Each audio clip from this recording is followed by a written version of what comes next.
the new jet that's supposed to revolutionize supersonic air travel again. The biggest obstacle for supersonic passenger jets, apart from the cost, it is the massively loud and very annoying sonic boom that these ultra-fast planes create as they blast over the landscape. Since the death of the Concorde, endless proposals have been offered over the years, with no result. Here's NASA's new proposal.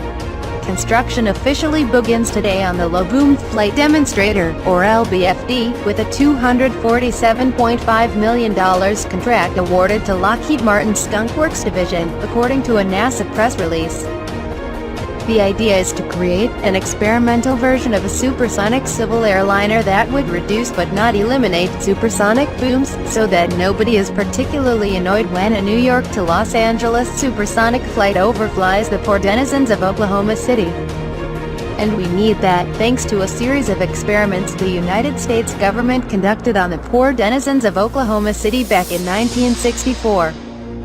It's a bit of a long and crazy story, but in short, the U.S. Air Force bombarded Oklahoma with up to 8 sonic booms a day just to see how the population would react.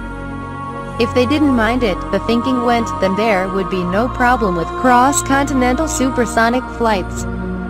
It all started as reasonably as it could, but because this was the U.S. government back in the 1960s, things rapidly got out of hand, as Gizmodo noted back in 2015. The FAA rented 11 buildings in and around Oklahoma City, all outfitted with high-tech equipment for measuring the sonic booms. One home that was sitting directly under the flight path contained about $100,000 worth of recording instruments. Mobile van units were also on call and placed throughout the city. Over the course of those 6 months, the flights would become faster and faster, causing more damage and noise. Just as residents were getting used to the force and semi-regularity of getting blasted 8 times per day, the Air Force would hit them with an even harder shock. There were more than 4,000 official damage claims. And these weren't small damage claims, either. Just watch the Brazilian Air Force shatter a whole bunch of windows itself from a few years back. A similar repair bill for every building in every city in the overflight zone every time an airliner flew over would not be ideal, to say the least.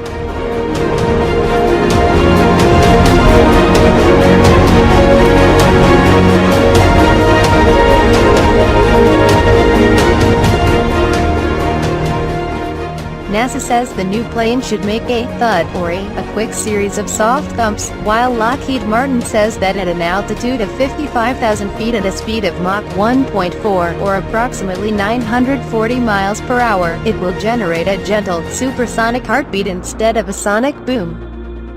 The design of the LBFD should be reminiscent of a plane from a circa 2003 program called the Shaped Sonic Boom Experiment, which sought to design a plane that could significantly reduce the impact of a sonic boom.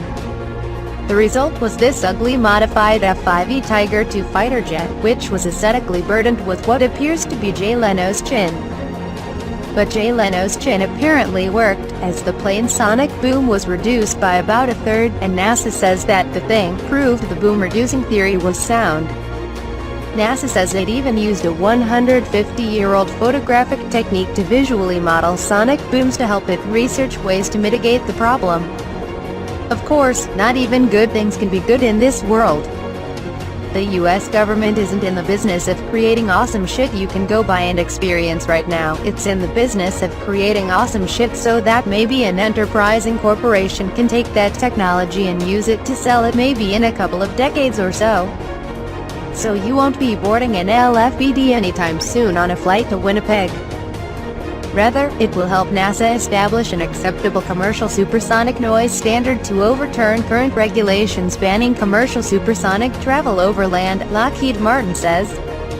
Whether or not we ever see it a civilian version is up to said big corporations. But they tend to like canceling these things more than actually building them, as people seem to like flying to Los Angeles in 6 hours just fine and don't seem to be clamoring for a more expensive ticket just to get there into. The new X-plane will start flight tests in 2021. Here's hoping you don't notice it at all.